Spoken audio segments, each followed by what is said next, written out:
Hey y'all, welcome back to Heirloom Permaculture. It's October, it's late October, but evidently the weather has created such havoc that plants and trees and stuff don't know what's going on.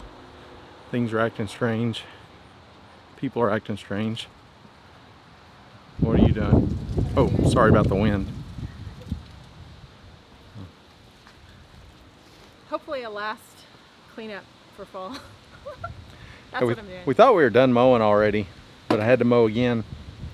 It cooled off, it rained a little bit, then the sun come out and everything started growing, and a lot of stuff started growing we weren't expecting to grow. Yeah. I'll show you some of that. So I don't really know what's going on. I don't know, I'm just hoping this is our last fall cleanup. Yeah, hopefully things don't react negatively when it turns cold. I don't know what this might mean for winter. I don't know if it's going to be a mild winter or a terrible winter, but I don't know. But let's look at some of the stuff that you don't expect to see right now. So look at some of our comfrey. All of this had already died back to the ground. We got down in the low 40s. Which a lot of times it'll last longer than that, but between that and the drought conditions, a lot of this was already dying back, and we expect that every year. But then, like I said, it rained a little bit, it warmed up, sun come out, everything's popped back out.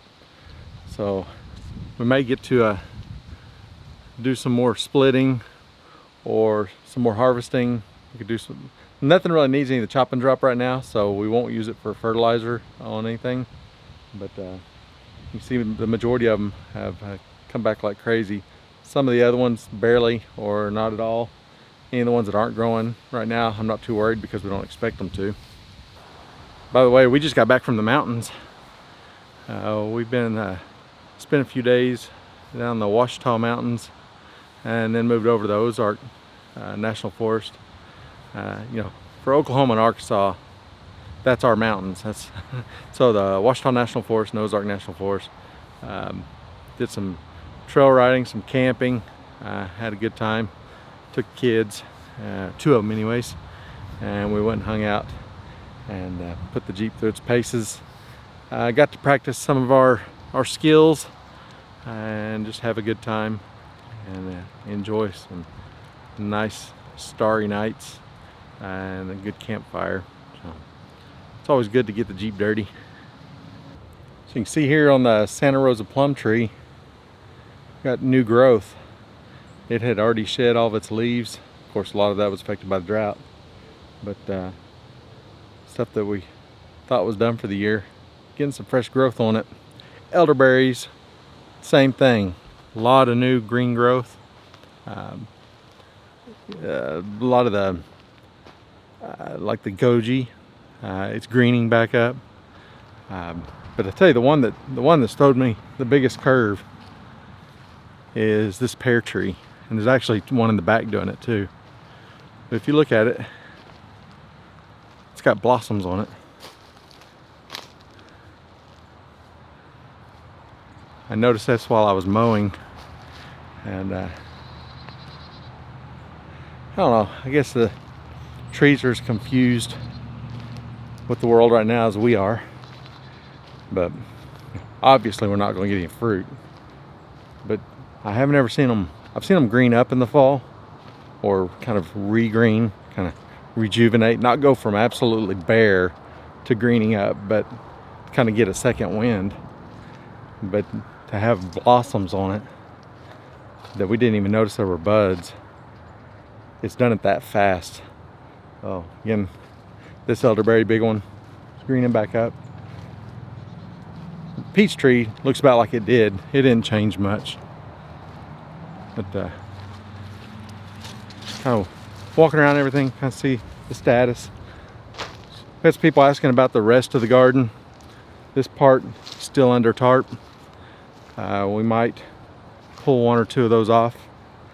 I thought about seeding a little bit more stuff, but I'm not really sure. Right now with the way the weather's done, I don't know what to do.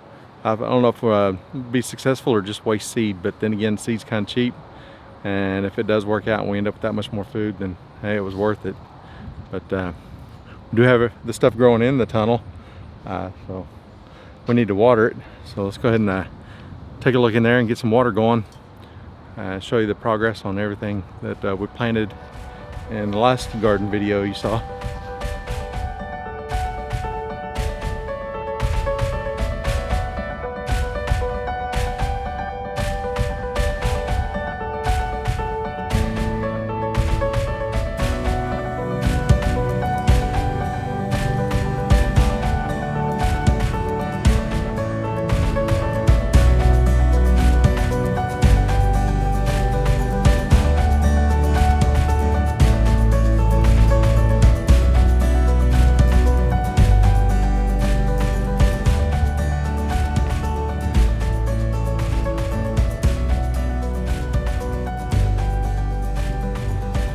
So I'd like to open the tunnel up.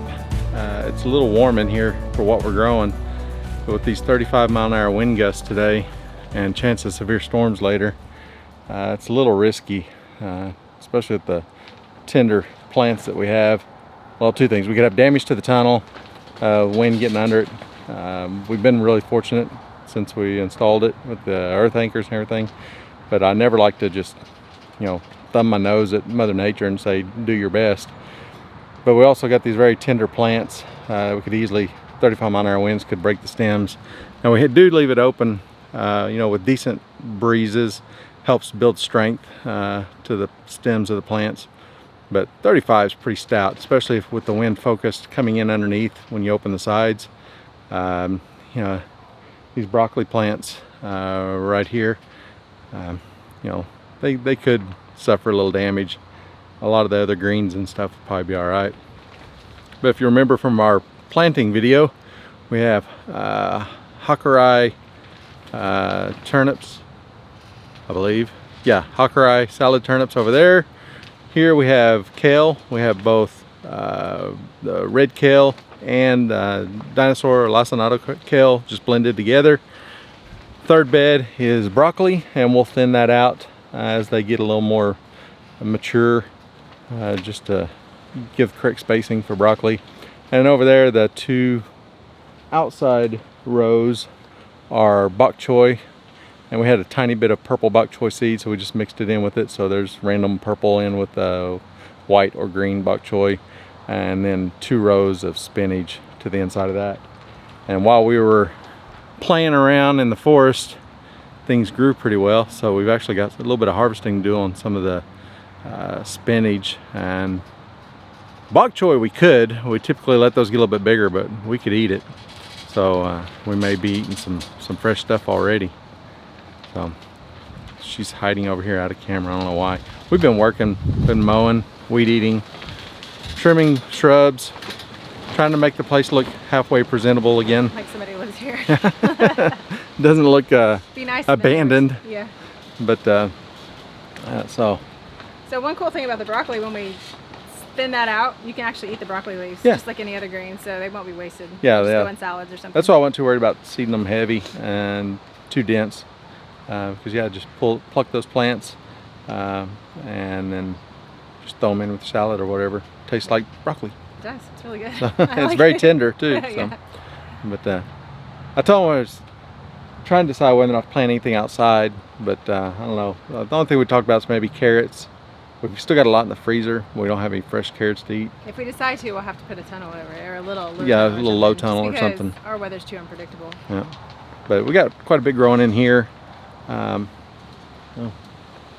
We did have a couple areas that didn't get good germination, so not really sure what happened there, other than maybe moisture imbalance. Or we do have some little neighborhood rabbits. Yep, so they're out that elderberry over there before we pruned it back. There was rabbits living under it, yep. So that's right adjacent to that. They may have been coming underneath there and munching on them. Snack. So I don't know. No huge loss. That's also why we didn't plant the turnips near as thick over there, because we knew we'd have too many. Yeah. But doesn't hurt to share, I guess. But no, things are doing pretty well in here. We need to water it though. It's kind of dry, all the wind. So we're about to do that. Stretch out a hose, hook it up to the wobblers. Hey, can you do your best wobbler impersonation? It's probably not very good. You got to turn too. Better? Yeah, No. Work on it. I'll stick to what I'm good at. What are you gonna be doing? What am I gonna be doing? You're not I'm just nice. asking for clarification. No. All right, well, let's get some water on.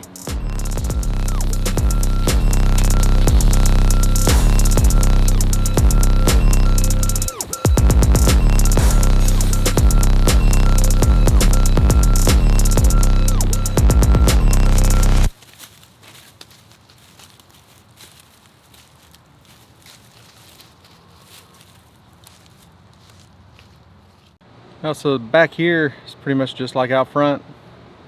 Pear trees trying to bloom. Everything's trying to grow again. We don't have anything planted back here right now. We've kind of let it rest. Yeah. Just turned into a small little orchard savanna. Yeah, I like it though. So it's actually been mowing it, kind of flattened the garden beds back out. We get enough production out front that we don't need vegetables back here. So it's more of the perennials. We got the various fruit trees, some nut trees, berries, Yep. brambles, you name it. Go back, check out some of the old videos, see a lot of stuff that's back here, kind of how it's evolved into what it is from full-blown vegetable garden to what we have now. Yeah. So It's evolved a long way Yeah. from when we first moved here. it's kind of crazy what everything's done. It's like spring in October. Oklahoma weather's confusing. Yeah, we had friends say if you can grow here, you can grow anywhere. So We can get all 4 that seasons shows in one that day. all of y'all can grow too. So it's coming up the end of October. You know, a lot of things are getting harvested that were for fall planting. We're going to start prepping the beds for winter, getting things ready to rest, be ready to go in spring. But also, we got to start thinking about what are you going to plant. Start putting together your plan, procuring seed if you don't have it. Any other materials, you know, a lot of things are getting hard to get a hold of, so think ahead and don't wait till everybody's trying to get the same stuff. Right. Think about your plan, what you're going to grow. I was actually looking at, you know, do I want to start onions earlier this year or next year? So start it late this year versus waiting till the 1st of January like we normally do. I'm looking at maybe even middle November. Looking at 10 to 15 weeks ahead of planting. We usually transplant those around March 1st, so that'd put us about November 20th as a 16 weeks. So start thinking about those things that you might want to do and plan for that. So we're going to have to really get after the garden again next year since we took this year off. So we got to have our A game on as far as what we want to grow or what we need to grow, because we got to make sure we have everything we need too. Chickens. That's what we need to grow. We need to grow meat birds. We do badly. We're hurting for that worse than anything. We're down to 10 or 12, Yeah. I think, from what we grew last Yeah, year. and Which since is great that we still have that many, but yeah, since we usually just eat one a running low. week, and it gets us several meals. I mean, that's still several weeks worth, but it won't make us till a good time of year when we could responsibly No. raise them. It's too late to do it this year because it's going to get too cold before Yeah. they're ready. And the wet is bad or worse than the cold. If we can keep them dry, the cold's not that bad. But as soon as it starts getting wet, they start suffering, and we're not going to do that. So we may go vegetarian for a little while. So You go vegetarian. Okay. is that a challenge? When we run out of chicken, y'all stick around and see, and see what happens when we run out of chicken. It's not going to happen. We'll see. I may be cranky, but I won't be hungry. Anyways, appreciate y'all hanging out with us. Be sure to like, subscribe if you're not, and share with your friends. It's a proven fact right now. Homesteading community, we're kind of taking care of each other. We're getting a little suppressed by the algorithm. I don't know why. We all have our theories, but we're definitely not getting. I don't know. You got to be careful what you say, right? There's things that you want to say that you can't say. But be sure and support those that you get value from, and make sure the information gets spread far and wide, because you never know how important it could be. It's not just entertainment, it's education, it's community building, and it's helping each other up to make sure we're in a good place when we need to be.